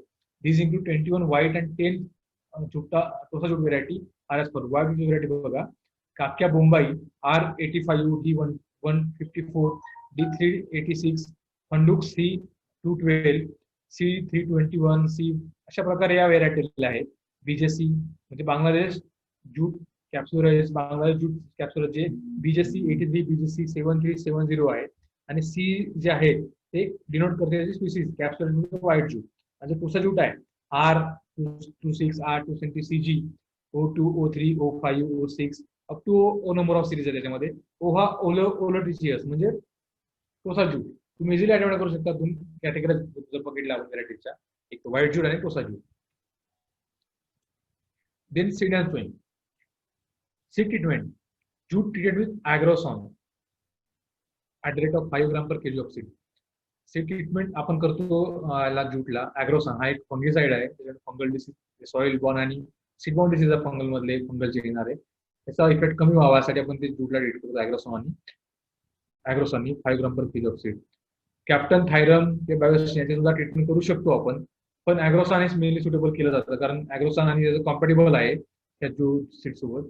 पण आपण कॉटन मध्ये बघितलं तर थायरम, कॅप्टन किंवा बायोसिन याची आपण ट्रीटमेंट करतो. सोईंग टाइम बघा आपल्या इंडियामध्ये खरीप सीझनचं सोईंग टाइम एप्रिलमध्ये कधी आता तुम्हाला सांगितलं एप्रिलमध्ये पाऊस नसतो आपल्याकडे. कुठंच असते भारतामध्ये. आपल्या मेच्या एंडिंग मध्ये मान्सून आपला केरला तामिळनाडू कोस्टला मेच्या एंडिंगला मान्सून भारतामध्ये अवेलेबल होतो. पण जे सायक्लॉन जेलो होतात बेंगॉलच्या सी मध्ये आणि हिंदी महासागरामध्ये, त्याच्यामुळे बेंगॉलच्या कंटिनेंटला किंवा बेंगॉल जो पार्ट आहे त्या ठिकाणी सायक्लॉन पाणी पडतो, पाऊस पाऊस पडतो. त्याच्यामुळं तिथं मे एप्रिलमध्ये सुद्धा मॉइश्चर अवेलेबल असते, तेव्हा त्याच्यामुळे खरीप सीझन मध्ये तिथे सोईंग केलं जातं. बेस्ट सोईंग मेथड आहे ड्रिलिंग आणि ब्रॉडकास्टिंग. दोनच या क्रॉप मध्ये फॉलो करतात, ड्रिलिंग आणि broadcasting. Drilling is best method for sowing of jute. Seeded बघाल 6 ते 8 केजी पर हेक्टर हा व्हाईट ज्यूटचा सीड रेट आहे आणि 4 ते 5 केजी हा टोसलचा सीड रेट आहे. सोईंग डेप्थ इज 5 ते 7 सेंटीमीटर डीप. जर बघितलं तुम्ही सीड तुम्हाला दाखवलं मग अशी याचं ब्रॉड म्हणजे सीड जसा मोठं असतो साईज, त्याच्यामुळे याला खाली टाकणं थोडं डीप 5 ते 7 सेंटीमीटर डीप त्याला सोईंग करणं महत्वाचं आहे. जर त्याला शॉलो तुम्ही सो केले त्याचा इझिली कोणा कोणत्या म्हणजे त्याच्यावर अटॅक जास्त होईल, पेस्टचा, इन्सेक्टचा, डिसीजचा किंवा कोणतेही जे पक्षी वगैरे खाऊन टाकतात. पण डीप मध्ये सो केलं त्याची रूट सिस्टीम प्रॉपर डेव्हलप होईल, जास्त टॅप सिस्टीम असल्यामुळे त्याचा कोलोप्टाईल जो वरती येणारा कोलोप्टाईलचा पार्ट आहे दुसरा वरती सोईंग डीप मध्ये 5 ते 7 सेंटीमीटर. जो सीडेड कंपॅरिझन केलं व्हाईट आणि टोसा ज्यूट, व्हाईट ज्यूटची स्टेम हे इरेक्ट असताना जे हे व्हेजिटेटिव्ह ग्रोथ त्याचं कॅनोपी लहान असल्यामुळं याचा सीडेड जास्त असतो, म्हणजे ऑप्टिमम प्लांटेशन जास्त असते as compare to tossa jute. पण टोसाचे जे तुम्ही कॅरेक्टरिस्टिक बघितले याचं स्ट्रक्चर असं आहे की दोन्ही पण स्टेम इरेक्ट असतात, हाय स्टेम वाढते, पण थोडी व्हेजिटेटिव्ह ग्रोथ जास्त असते टोसा ज्यूटची. त्याच्यामुळं ऍसिडेट कमी आहे, कारण याला ऑप्टिमम प्लांट पॉप्युलेशन आणि स्पेस पाहिजे त्या एका पर हेक्टर मधला, स्पेस एका प्लांटला भेटला पाहिजे, म्हणून सीडेड कमी आहे टोसा ज्यूटचा आणि टोसा व्हाईट ज्यूटचा सीड जास्त आहे. टोसाची हाईट जास्त असते. ठीक आहे. आणि मेनली 2 मेथड फॉलो करतात, ड्रिलिंग बाय सीड ड्रिल, त्याच्यामध्ये आपण फर्टिलायझर आणि सीड ड्रिल एका टाकू शकतो, आणि ब्रॉडकास्टिंग. ब्रॉडकास्टिंग ही ज्या ठिकाणी ड्रिलिंग पॉसिबल नाही, ज्या ठिकाणी वॉटर कंडिशन असते त्या ठिकाणी आपण ब्रॉडकास्टिंग फॉलो करतो. Broadcasting mainly useful for white jute. ठीक आहे. ड्रिलिंगसाठी दोन्ही पण यूज करतात, पण टोसा ज्यूटसाठी ड्रिलिंग ही best method because tossa jute is susceptible to water lock condition. Water lock condition किंवा जे सुटला कंडिशनला म्हणजे टोसा ज्यूट वॉटर लॉक कंडिशनला बरोबर ग्रो होत नाही, पण व्हाईट होऊ शकतो. त्याच्यामुळे ज्या ठिकाणी वॉटर लॉक कंडिशन नाही किंवा सॅच्युरेशन कंडिशन आहे पाण्याची, त्या ठिकाणी आपण जर व्हाईट जरी ब्रॉडकास्टिंग केलं तरी ते इक्विटली ग्रो होतं. Then seeds can be grown either broadcasting or line sowing. Line sowing मध्ये ड्रिलिंग मेथड. तर बघितलं ज्यूट टाईप बघा 2, टोसा ज्यूट, ओलिटोरियस आणि व्हाईट ज्यूट कॅप्सुलारिस. लाईन सोईंग बघितली, लाईन स्विंग मध्ये सीडेड आहे 5 केजी पर हेक्टर टोसासाठी, 7 केजी पर हेक्टर आहे कॅप्सूलसाठी, आणि ब्रॉडकास्टसाठी 7 केजी पर हेक्टर आणि 10 केजी पर हेक्टर आहे व्हाईट साठी. स्पेसिंग जर बघितली ही स्पेसिंग फक्त फॉलो केली जाते ड्रिलिंग मध्ये, लाईन स्पेसिंग मध्ये 25 बाय 5 सेंटीमीटर, म्हणजे 25 to 25 हा रो स्पेसिंग आहे आणि 5 सेंटीमीटर हा प्लांट टू प्लांट सेंटीमीटरचा डिस्टन्स आहे. Similarly in white jute 30 centimetre is row to row spacing and 5 centimeter is plant to plant spacing. Number of plants per meter square or त्या plot मध्ये एका metre स्क्वेअरच्या 3 plants हे आपल्याला दिसतात आपल्या कशामध्ये टोसा ज्यूटच्या याच्यामध्ये पण प्लांट पॉप्युलेशन मध्ये, आणि व्हाईट ज्यूट 60, म्हणजे ऑप्टिमम प्लांट पॉप्युलेशन एवढी असली पाहिजे. आता तुम्ही पर मीटर किती आहे, पर मीटर स्क्वेअर 80, म्हणजे एका हेक्टरला किती पाहिजे, त्याला मल्टिप्लाय करून 10,000 केलं तर तुम्हाला पर हेक्टरची प्लांट पॉप्युलेशन भेटून जाईल. आपण थिनिंग आणि गॅप फिलिंग प्रत्येक क्रॉप मध्ये करतो आणि या क्रॉप सुद्धा इम्पॉर्टंट आहे. First that 8 to 10 centimetre height of plant आणि second that 14 to 15 centimetre height of. बाकी जर क्रॉप मध्ये बघितलं आपण डेज म्हणजे 15 ते 20 दिवसामध्ये आपण थिनिंग करतो, गॅप फिलिंग करतो. पण या क्रॉप मध्ये कसं आहे, हाईट जशी वाढत चालते तशी आपण गॅप फिलिंग आपण ऑपरेशन करतो. थिनिंग म्हणजे कशी, जर हाईट त्याची 8 सेंटीमीटर पर्यंत वाढली तर त्याला थिनिंग करतात. थिनिंग म्हणजे कशी, ज्या ठिकाणी जर सीट जास्त पडले त्या ठिकाणी सीट कमी करायचं, म्हणजे थिनिंग आणि गॅप फिलिंग आपण कशासाठी करतो की ऑप्टिमम प्लांट पॉप्युलेशन राहिली पाहिजे, जेणेकरून आपल्याला जे सिलेक्टिव्ह इल्ड आहे, जे आपल्याला इल्ड भेटायला पाहिजे ते भेटलं पाहिजे. जर थिनिंग नाही केलं, एक्सेसिव्ह जे जास्त प्लांट वाढलेले आहे त्याच्यामुळे त्यांची इल्ड कुठे कमी असतो. गॅप फिलिंग नाही केलं त्या ठिकाणी प्लांटची पॉप्युलेशन कमी होईल.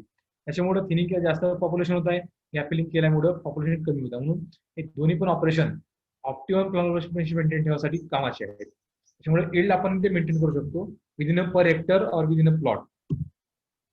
Fertiliser management application of FIM 5 tonne per hectare. आपण बघितलं याला ऑर्गॅनिक जो FIM आपण टाकतो तो 5 टन फक्त एवढं सुटेबल आहे. फळट्याचा डोस आहे याचा 80-40-20, म्हणजे 80 kg नत्र, 40% पालास 40 kg आणि 20 kg पोटॅश, फॉस्फरस आणि पोटॅश 40-20. म्हणून जो फळचा डोस आहे 80-40-20. आणि टाइम ऑफ सोविंग म्हणजे जो बेसल डोस आहे तो आपण अर्ध नत्र, पूर्ण पालाश, पूर्ण पोटॅश, पूर्ण एक फॉस्फरस आणि पोटॅश 40 एकत्र देतो. माझा बेसल डोस आहे 40-40-20. आणि आफ्टर एका महिन्यानंतर आपण त्याचा उरलेला जो नत्राचा डोस आहे, नायट्रोजचा डोस, आपण 40 kg एका महिन्यानंतर ब्रॉडकास्टिंग किंवा साईड ड्रेसिंग किंवा बेसल प्लेसमेंटनी आपण ते एका महिन्यानंतर देतो. पण at a time of sowing broadcasting करू शकता. At a time of sowing seed मध्ये आपण जो सोईंग करतो, at time of seed both fertiliser can be stone in the field. So best method आहे fertiliser mixing at a time of sowing is drilling with seed drill. Then water management. Jute crop requires 500 mm of water. There is no any need of irrigation at time of rainfall. There is need of one pre-sowing irrigation at a time of post-sowing irrigation before on onset of monsoon, because we are sowing jute crop in April and May, that is summer month. ठीक आहे. Jute क्रॉपला लागतं आपल्याला 500 mm water लागतो त्याच्या ग्रोथसाठी. जर आपला rainfall जर available असेल त्या पिरियडमध्ये तर पाण्याची काही गरज नाही आपल्याला. पण आपण जेव्हा सोईंग करतो त्याला आपण आधीच बोललोय की जमीन थोडं मॉइश्चर पाहिजे. त्यासाठी जर पाऊस पडला नाही किंवा आता तुम्हाला सायक्लोन जर आला नाही वेस्ट बेंगॉलमध्ये, जर पाऊस जर पडला त्याच्यामुळे पाऊस जर पडला नाही त्या भागात, तर इरिगेशन सोईंगच्या आधी येतात. एक one irrigation should be pre sowing irrigation, परत एक पोस्ट सोईंग इरिगेशन केल्यानंतर, सोईंग केल्यानंतर काय दिवसानंतर परत इरिगेशन करून जे क्रॉप जे इस्टॅब्लिश झालाय सिडलिंग त्याला परत पाणी भेटावं भेटत त्यासाठी आपण 2 ते 3 इरिगेशन देतो. कधी एक प्री सोईंग इरिगेशन, परत एक पोस्ट सोईंग इरिगेशन जेव्हा लेट ऑनसेट मॉन्सून असते, आणि सोईंग म्हणजे एक किंवा 2 इरिगेशन असतात. कारण आपण त्याला सोईंग करतो एप्रिल मे मंथमध्ये, ते समोरमध्ये आपण सोईंग करतो खरीपसाठी. पण जेव्हा जून महिना आला किंवा एप्रिल महिन्यात आला किंवा एंटायर खरीप सीझन म्हणजे जून ते सप्टेंबर, त्या इरिगेशनची काही गरज नाही. कारण पाणी हा मान्सूनद्वारे किंवा रेनफॉलद्वारे अवेलेबल असतो त्याला महिना टू किंवा विकली, त्याच्यामुळे पाण्याची गरज पडत नाही. आणि jute is a water living plant. ठीक आहे. पण it is not a सबमर्स plant or semi aquatic plant. हा एक हर्बेशियस प्लांट आहे, त्याला पाण्याची गरज जास्त असते आणि वॉटर लिव्हिंग असतं. Okay. Weed management or interculturing. First weed is carried out in the field in 30 or 35 days after sowing. Will reduce the crop weight competition when crop is at a 10 cm height. जेव्हा आपण crop सोन करतो 30 ते 35 दिवसामध्ये अशी 10 centimetre एवढी height वाढतो, तेव्हा जर आपण एक विडिंग केली तेव्हा क्रॉप विड कॉम्बिनेशन भरपूर प्रमाणात कमी करू शकतो. आपण सरळ म्हणतो की एक विडिंग इन क्रॉप विड कॉम्बिनेशन, जो क्रॉप विड कॉम्बिनेशनचा पिरियड असतो याचा जूट क्रॉप मध्ये 45 ते म्हणजे 15 ते 30 किंवा 30 ते 45 पर्यंत क्रॉप विड कॉम्बिनेशन असते जूट क्रॉप मध्ये. जर एक विडिंग जर त्या पिरियड मध्ये केली तरी आपल्याला हाय भेटतं. ठीक आहे. Second weeding carried out in the field is in 60 to 65 days after sowing when crop is 14 to 15 centimetre height. आपण सेकंड विडिंग कधी करतो जेव्हा क्रॉप मॅच्युअर होतो, 60 ते 15 दिवसाचा असतो, जेव्हा त्याची हाईट असते 15 सेंटीमीटर पर्यंत, तेव्हा सेकंड विडिंग करतात. याच्यामध्ये आपण प्री इमर्जन्स हर्बिसाइड वापर करू शकतो. ठीक आहे. जो पेंडिमिथिलिन आहे, फ्लुक्रोलिन, ऑक्सिक्लोराइड आहे, जे pre emergence as a herbicide आपण यूज करतो आपल्या क्रॉप मध्ये, ते सुद्धा आपण याच्यामध्ये वापर करू शकतो. पण पोस्ट इमर्जन्स याच्यामध्ये कोणता रिकमेंड करू शकत नाही. कारण जर बघितलं याचा हा जूट क्रॉप आहे, हा ना एक ग्रासेस आहे ना ब्रॉड लिफ्ट आहे, त्याच्यामध्ये दोन्ही इफेक्ट करतो. सिलेक्टिव्ह प्रॉब्लेम आहे याच्यामध्ये. So emergency suitable and hand weeding or weeding interculture operation is mostly preferable in weed management. So hand weeding twice in, आता तुम्हाला आता बघितलं 20 to 25 days और 30 to 35 to 40 days, म्हणजे 20 ते 60 दिवसापर्यंत तुम्ही हँड विडिंग केली दोनदा, is mostly effective in controlling weed management. Fluchloralin आता या स्लाइड मध्ये बघितलं तर हे मागच्या स्लाइड मध्ये बघितलं तर याच्यामध्ये 30 ते 35 आणि 60 दिवसापर्यंत दिलं आहे. म्हणजे जवळपास जनरली 20 ते 60 दिवसापर्यंत वीड मॅनेजमेंट आपण करू शकतो. फ्लुक्रोलिन हा एक असा प्रीमर्स हर्बिसाइड आहे. आपण सोईंग केल्यानंतर आपण प्रीमर्स हर्बिसाइड वापरू शकतो. Fluchloralin can be spread at 3 days after sowing.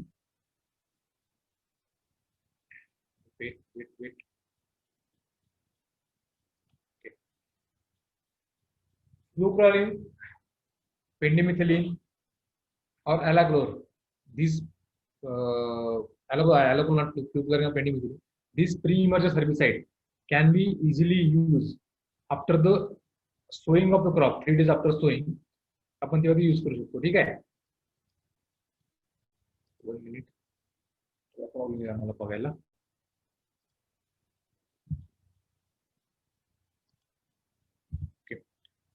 आता बघितलं तुम्हाला व्हिडिओ सांगितलं 30 ते 35 दिवस आणि इथे 60 ते 65 दिवस. त्याच्यामध्ये नंतर इकडे विचार केला एवढा आपण किती करतो 20 ते 60 दिवसापर्यंत ऑप्टिमम जर आपण ब्युटी कमी केली तर आपली यील्ड जास्त होऊ शकते. त्याच्यामध्ये 2 व्हिडिसाइड आहेत, दोन्ही पण प्रीमर्जन्स, एक फ्लुक्लोरिन आणि पेंडिमिथिलिन. आपण कधी स्प्रेड करायचं 3 दिवसानंतर. आपण जर सोईंग करू 3 दिवसानंतर त्याच्या क्रॉप येत नसतं, सेडलिंग आलेलं नसतं, त्याच्यामुळं फ्लुक्लोरिन आपण स्प्रेड करतो 3 days after sowing at a rate of 1.5 kg active ingredient per hectare is followed by irrigation. Irrigation देऊन किंवा जरी स्प्रे केला तरी त्याच्याने सुद्धा आपण करू शकतो.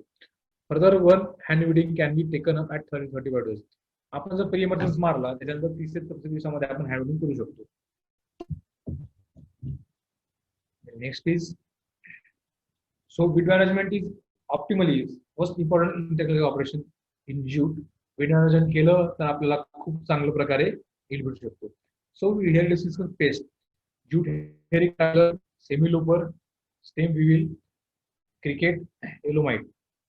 तुम्ही खाली जर बघा एचसी तो हेरिक कॅटरपिलर आहे, याचा खाली मॉथ दिलेला आहे.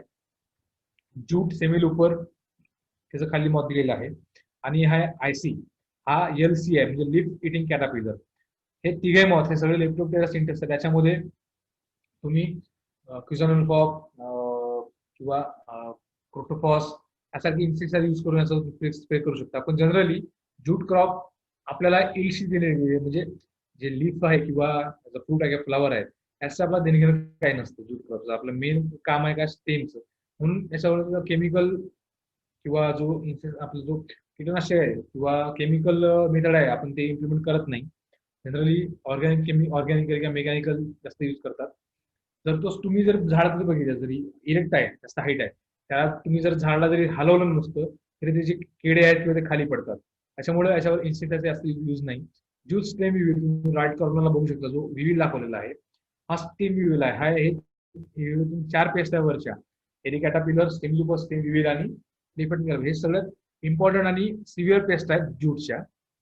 स्टेम विविल जर स्टेम मध्ये घुसला की स्टेम खायला सुरुवात केली तर ज्यूट फायबरची क्वालिटी कमी होते. त्याच्यामुळं स्टेम विविलला मारण्यासाठी आपण ऑर्गॅनिकली किंवा मेकॅनिकली झाड हलवलं किंवा शेकिंग गॅन किंवा परत त्यांना डिस्ट्रॉय जरी केलं तरी सफिशियंट आहे. Then diseases, several diseases caused by fungi, bacteria, viruses and deficiency or nutrition disorders are leaf spot, leaf rot, root knot, anthracnose, leaf blight, white spongy rot, saprophyte, stem rot, wilt and dry rot, mosaic. Leaf spot आहे, leaf rot आहे, route rot आहे, anthracnose आहे. हे सगळे bacterial disease आहेत. त्याच्यामध्ये काय bacteria, fungal आणि व्हायरल डिसीज आहे. मोझाईक आणि विल्ट, मोझाईक हा व्हायरल डिसीज आहे. विल्ट आणि ड्राय रॉट हा फंगल डिसीज आहे.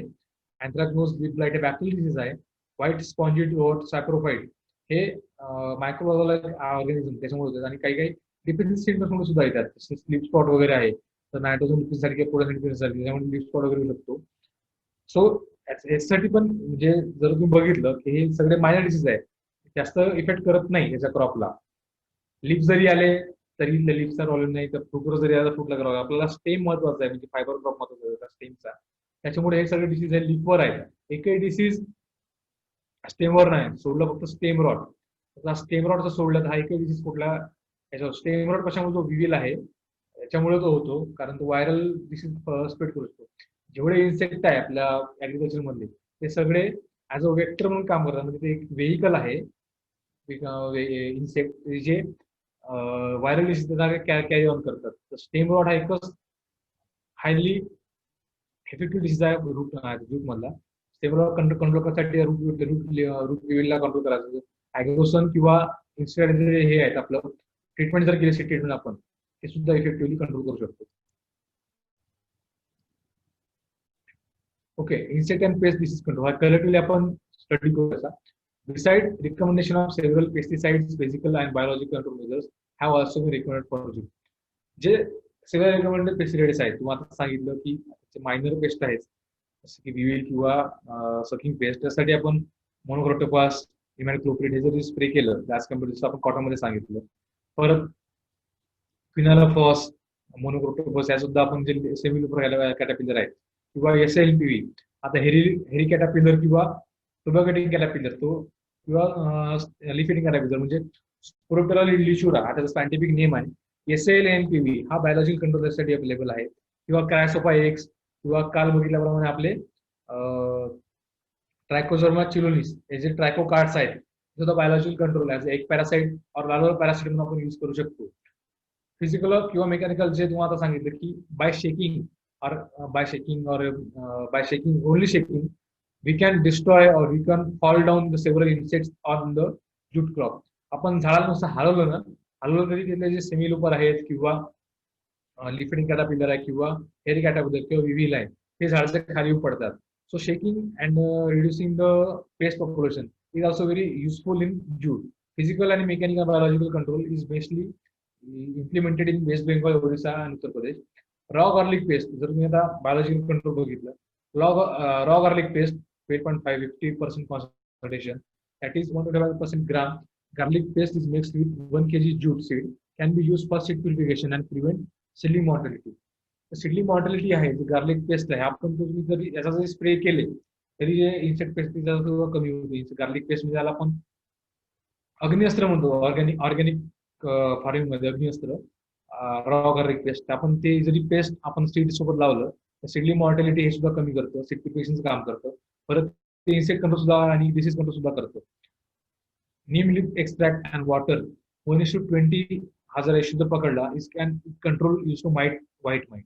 या पांढऱ्या हे आहेत मुंग्या ज्या सेल्सॅप किंवा जे स्टेम मधून ते रस शोषण करतात, त्याचा कंट्रोल करायला जे लिप एक्स्ट्रा आपण जो neem seed kernel extract in cotton आणि नीमच्या आपल्या पानापासून बनलेलं जे एक्स्ट्रॅक्ट आहे सोल्युशन आहे त्याचा जरी स्प्रे केला वॉटर मिक्स करून तर इफेक्टिव्हली कंट्रोल करू व्हाईट माइटला. ठीक आहे.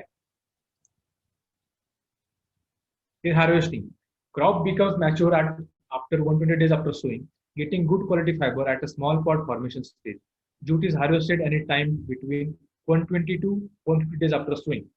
Harvesting is done before flowering. बघा जूटचा क्रॉप हा मॅच्युअर होतो 120 दिवसाला. ठीक आहे. 120 पर्यंत फ्लॉवरिंग स्टेज आली असते, किंवा पॉट डेव्हलपमेंट स्टेज स्टार्ट असते. म्हणजे ऍट अ स्मॉल पॉट म्हणजे एकदम फुल पॉट डेव्हलपमेंट स्टेजला आपण जर घेतलं त्याचा जो फायबर क्वालिटी कमी असते, म्हणजे at the time of flowering किंवा स्मॉल पॉट स्टेजला आपण ते हार्वेस्ट करू शकतो. Harvesting is done before flowering, म्हणजे harvesting is best suited before flowering. Flowering याच्या आधी 120 ते 150 दिवसापर्यंत फ्लॉवरिंग याच्या आधी स्मॉल पॉट डेव्हलपमेंटला आपण हार्वेस्टिंग केली तर ते मोस्ट फेलेबल आणि हाय क्वालिटी ऑफ फायबर आणि क्वालिटीची यील्ड जास्त असते. म्हणजे at the time of flowering before flowering आपण हार्वेस्टिंग केली तर हार्वेस्टिंग हे बेस्ट सुटेड आहे for high quality of fibre आणि फायबर गेनिंगला. Harvesting the plant at 8 to 12 feet by cutting the close to the ground. Harvesting कशी करतो आपण बघा, म्हणजे प्लांटची हाईट आहे 8 ते 12 फीट, म्हणजे 5 ते 6 मीटर पर्यंत हाईट जी वाढलेली असते प्लांटची, दूरच्या प्लांटची, त्याला आपण एकदम ग्राउंडचा क्लट खालून कापतो, एकदम ग्राउंडच्या क्लोज टू कापतो. कारण आपल्याला पूर्ण स्टेम पाहिजे, नाही त्याचा रूट पाहिजे ना त्याच्या वरचे लीफ पाहिजे. स्टेम कामाची असल्यामुळं पूर्ण स्टेम आपल्याला भेटली पाहिजे, त्यासाठी आपण खालून कट करतो ग्राउंडला. Plant is tight in bundle. जेवढे मग आपण एका प्लॉट मध्ये समजा आता 50-20 स्टेम गोळा केले, त्यांना बंडल मध्ये बांधून 18 ते 20 सेंटीमीटर डायमीटर केप ठेवून त्यामध्ये ते लिव्ज आहे शिडीसाठी ठेवतात. तो जे लिव्ज पडले गळले पाहिजे म्हणून ठेवतात, ते उभं ठेवतात किंवा आडवं ठेवतात, काय हरकत नाही. आपण कापल्यानंतर त्याला पाणी भेटणार नाही, भेटणार ते लिव्ज आपोआप गळून पडत उन्हामुळं. ठीक आहे. तेच लिव्ज आपण ते ग्रीन मॅनेजमेंट साठी किंवा कशासाठी पण यूज करू शकतो. The stems are then made up into bundles for steeping up.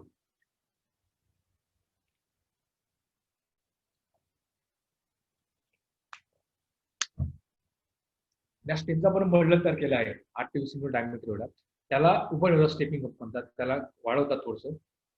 वाढल्यानंतर त्याला वॉटर स्टेपिंग म्हणजे काय, त्याला लूज करायचा, आपल्याला रेटिंग करायचा. म्हणजे जो स्टेम फायबर आहे इझिली भेटणार नाही आपल्याला, कारण जूट हा हार्वेस्टेड प्लांट आहे. स्टेम स्ट्रॉंग असते थोडी, म्हणजे हाय लूजच पण विकली पण फायबर काढायला त्याला अजून लूज करावं लागतं आपल्याला. त्यासाठी स्टिपिंग करतात, म्हणजे त्याला पाण्यामध्ये ठेवतात त्याला इमिजिएटली आफ्टर हार्वेस्ट, जेणेकरून ते पाण्यामध्ये थोडी कुजल. आउटर स्टेमचा कव्हर आहे आपला, बार्क असते स्टेमची, ते कुजल. जेणेकरून ते कुजल्यानंतर आपल्याला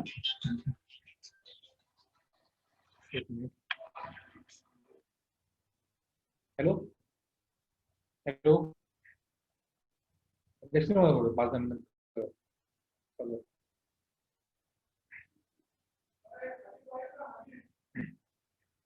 जो जे आपण जे बंडल म्हणजे हार्वेस्टिंग केल्यानंतर जे स्टेमचे बंडल तयार केले आहे त्याला स्टिपिंग करतो आपण. वॉटर स्टिपिंग मेनली करतात कारण पाण्यामध्ये टाकल्यानंतर ते कुसतील लूज झाल्यानंतर त्याचं फायबर आपल्याला एक्स्ट्रा होते. फायबर लूज झाल्यानंतर ते आपण त्याचं फायबर एक्सट्रॅक्शन यूज करतो. हे 2 मेथड आहे हार्वेस्टिंग केल्यानंतर, एक रेटिंग आणि फायबर एक्सट्रॅक्शन.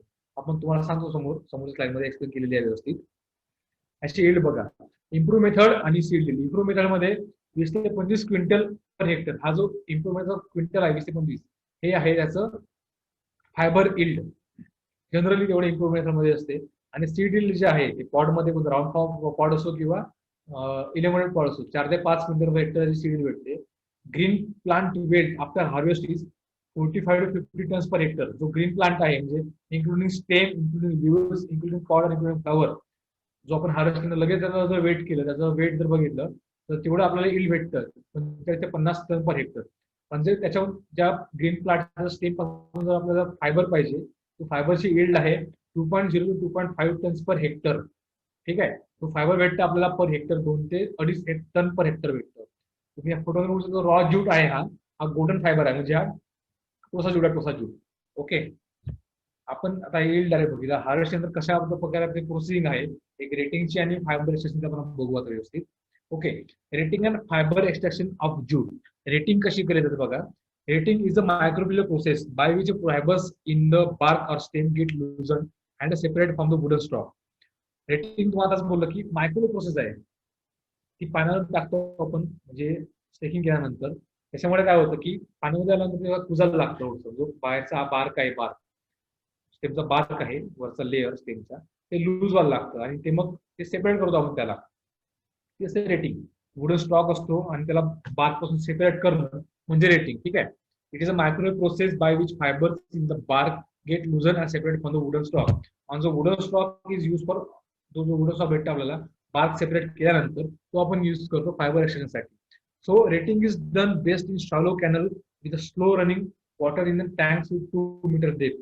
रेटिंग कशी केली जाते बघा. एक शॅलो कॅनल असते म्हणजे पाण्याचा प्रवाह कॅनल मधला, किंवा स्लो रनिंग वॉटर म्हणजे त्याचा फ्लो थोडासा स्लो पाहिजे, किंवा टँक्स पाण्याची 2 मीटरची डेप्थ असते. त्याच्यामध्ये जे आपण हार्वेस्ट केलेले जे वुडन स्टॉक्स आहेत किंवा बार्क आहे किंवा स्टेम आहे ते तिथे ठेवलं जाते काही दिवसासाठी. ते म्हणजे ठेवलं जाते जवळपास 30 ते 40 दिवसामध्ये ठेवल्यानंतर त्याच्यामध्ये हळूहळू जो बार्क आहे ते म्हणजे लुजन व्हायला, सेपरेट व्हायला सुरुवात होते. ठीक आहे. Rating is done best in shallow canal. ठीक आहे. त्या शॅलो कॅनल मध्ये ठेवून त्याला मग रनिंग वॉटर मध्ये ठेवलं जातं. Harvesting bundles are kept in 30 to 60 centimeter deep water for 4 days before the entire bundle separated. जो बंडल सेपरेट करायच्या आधी 4 दिवसासाठी 30 ते 60 सेंटीमीटरच्या डीप वॉटर पर्यंत जे हार्वेस्टिंग बंडल केले, आपले जे स्टेम बांधलेले आहेत आपण बंडल, ते आपण ठेवतो. They are cover with aquatic weed tied with a rope and concrete block kept on bundles. Okay. जे aquatic weed आहे चॅनल मध्ये कुठले कॅनल मध्ये कुठल्या टँक मध्ये त्याचं आपण कव्हर करतो बंडल, जेणेकरून त्याला ऊन लागावं नाही. आणि जर त्याला ऊन लागली तर त्याची क्वालिटी खराब होऊ शकतं. आणि त्याचं ते बंडल्सला आपण कॉन्क्रीट ब्लॉक मध्ये सुद्धा आपण ठेवू शकतो वरती. म्हणजे आणि कव्हर ठेवायचं aquatic weedचा कव्हर, त्याच्यामध्ये त्याला म्हणजे एका रोपणी बांधायचं, त्याच्यावर परत कॉन्क्रीट ब्लॉक ठेवतो, म्हणजे जेणेकरून तो पूर्ण बंडल आहे तो पाण्यात डुबून राहील खाली. कारण ते स्टेम असल्यावर पाण्यामध्ये वाहून येऊन फ्लोटिंग होऊ शकतो, तरंगू शकतो. तरंग म्हणजे फ्लोटिंग न व्हायला आपण त्याला परत ते कॉन्क्रीट ब्लॉक किंवा दगड त्या ब्लॉकवर ठेवतो. Retting is best suitable in the 34 degree Celsius temperature water. Retting साठी best suitable temperature 32 degree Celsius. Stem is अपडोप 8 डे ऑनवर्ड. म्हणजे प्रत्येक 8 दिवसाला आपण स्टेमचं निरीक्षण करतो की फायबर लूज झालाय का नाही, किंवा स्टेम लूज झालाय का नाही, बार्क निघली का नाही. परत बार्क आपण हाना सुद्धा काढू शकतो. त्याच्यामुळे प्रत्येक 8 दिवसाला आपण स्टेमचं ऑब्झर्वेशन करतो त्या पाण्यामध्ये जाऊन. If the fibres are slips easily from wooden pressure from the thumbs and retting complete. जेव्हा फायबर थोडाफार फायबर निघायला लागतो, जास्त वुडन प्रेशर आपण जर त्या स्टेमला प्रेस दिला आपल्या थंबनी, जर तिथून फायबर निघायला सुरुवात झाली तेव्हा रेटिंग कम्प्लीट असं करतो. ते 8 दिवसाला किंवा तुम्हाला 20 दिवसापर्यंत कधी येऊ शकतो. Over rating resulting dash with fibre. जर रेटिंग जास्त केली आपण, खूप जास्त वेळपर्यंत पाण्यात ठेवलं, तर त्याचं मायक्रो प्रोसेस आणि लुजन जास्त होईल, त्याच्यामुळं त्याची क्वालिटी खराब होऊ शकतं. जो फायबर येईल तो वीक फुल स्ट्रॉंग फायबर भेटणार नाही. कारण असं आहे की जास्त पाण्यात ठेवलं जास्त जास्त रेटिंग केलं की त्याच्यामधला फायबर स्ट्रॉंगनेस आहे किंवा स्ट्रॉंगनेस वगैरे कमी होतं. अशा वीक फायबर किंवा क्वालिटी कमी होते.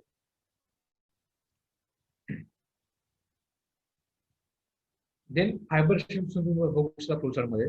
बंडल स्टॉक आपण फिल्ममधून कापून खालून पूर्ण क्लोज टू ग्राउंड तो स्टेम कापला बंडल स्टॉक त्याला बांधलं. मग त्याला रेटिंग करायचं. मग रेटिंग करण्यासाठी काय आपण केलं की एका वॉटर फ्लो मध्ये त्याला डूब करून ठेवलं, त्याला बांधून ठेवलं व्यवस्थित, त्याच्यावर दगड ठेवला कारण जेणेकरून पाण्यामध्ये व्यवस्थित डुबेल. त्याच्यानंतर स्ट्रिपिंग करायचं. स्ट्रिपिंग म्हणजे काय की चेक करायचं की रेटिंग झाल्या की नाही व्यवस्थित. स्ट्रिपिंग केल्यानंतर म्हणजे काय बार्क निघाल्यानंतर आपण त्याला थंबिंग पुश करतो स्टेमला. स्टेम बार्क असते आपण थंबला प्रेस करू शकतो.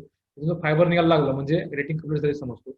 परत त्याला धुतो आपण व्यवस्थित कारण त्याच्यामध्ये आता लुजन केल्यानंतर ते डिकम्पोज व्हायला सुरुवात करतं. त्याच्यामुळे त्याला वॉशिंग केल्यानंतर करणं जरूर असते कारण त्याच्यामध्ये भरपूर वासायला लागतं, दुर्गंध असतं. त्याच्यामुळे त्याला वॉश करतो आपण फ्लो वॉटरनुसार. वॉशिंग केल्यानंतर त्याला स्क्वीज करतो म्हणजे त्याला पीळ जशी आपण कपडे धुतो ना, कपडे धुताना त्याला पीळ देतो त्याला स्क्विजिंग करायचं त्याच्याकडून वॉटर खाली पडला पाहिजे. त्याला स्क्वीज म्हणजे पूर्ण आपण पिळल्यानंतर त्याला वाळवायचं. सनड्राय त्याला करायचं. सनड्राय आपण कुठे पण करू शकतो. त्याला ज्या ठिकाणी म्हणजे खूप चांगली त्याला हे भेटेल आपल्याला सनी कंडिशन असेल. बघा आता आपण सोईंग करता हो एप्रिल मे मध्ये.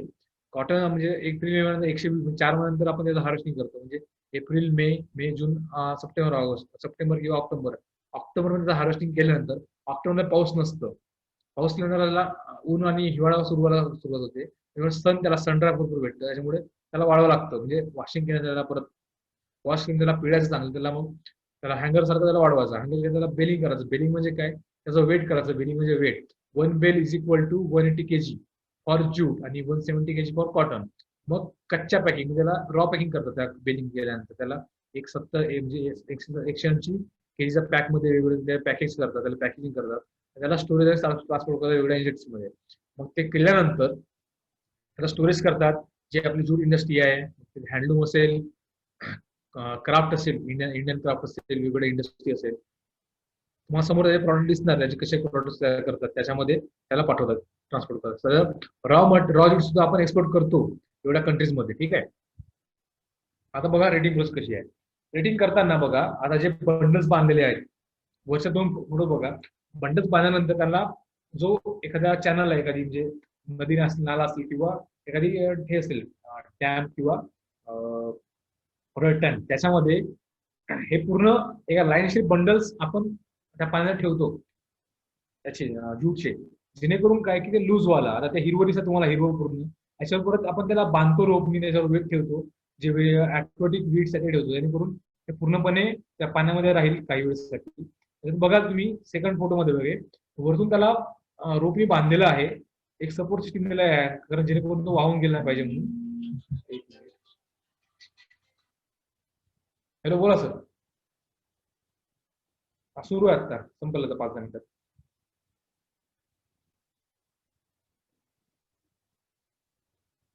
बरं चालेल सर. हो चालेल सर.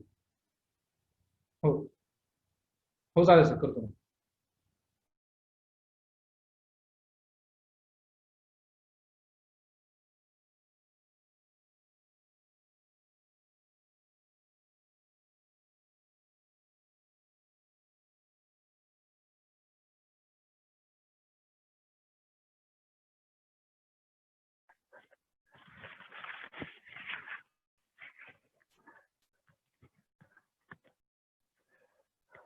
चेक करता की फार्मर जो लूज होता की नाही. ते लूज झाल्यानंतर फायबर सुरुवात सुरू होते. मग ते धुतात व्यवस्थित त्याला पाण्यामध्ये आपटून.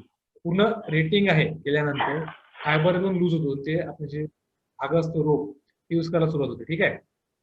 हे retting process. Then extraction. Fibre should be extracted gently keeping stock in water beating with a stick with carefully without spoiling quality. Excited fiber should be kept in mild sunlight वर बांबू फार्म फॉर रिलीज. जेव्हा आपण rating करतो किंवा काय करतो जे पूर्णपणे fibre आपण काढत नाही नंतर धुतल्यानंतर काढतो ते सनड्राय करतात अशा प्रकारे. हे बार्क स्ट्रॉ आहे, बार्क काढल्यानंतर स्ट्रॉ. ठीक आहे. Then fibre extraction. त्याला पाण्याला धुवून वाढवून सड केल्यानंतर म्हणजे लूज होतो पूर्ण फायबर. तो फायबर लूज वाढवल्यानंतर ट्रान्सफर करा ज्यूटला. मी या पूर्ण बघू शकता व्यवस्थित. ठीक आहे.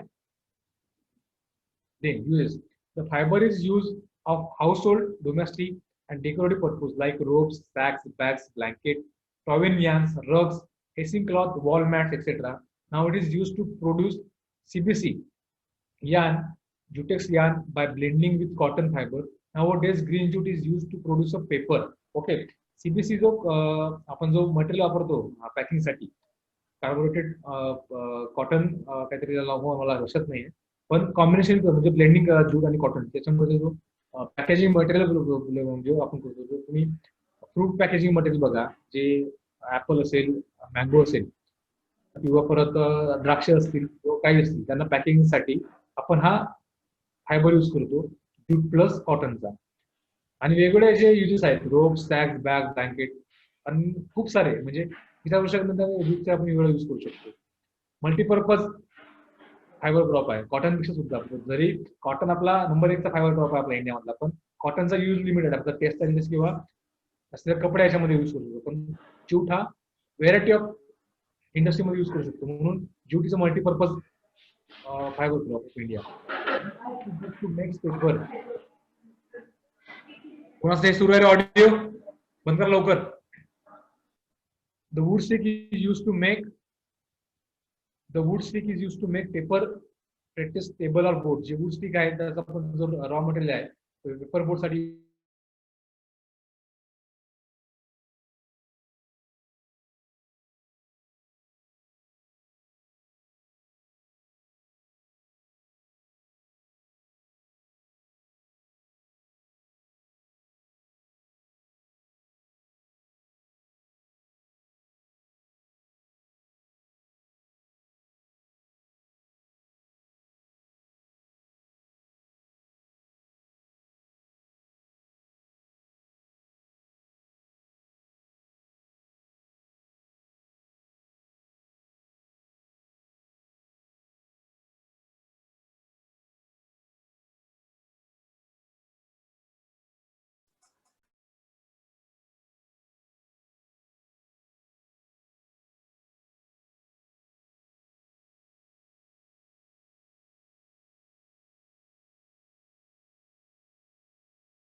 परत आलो मी आलो 1 मिनिट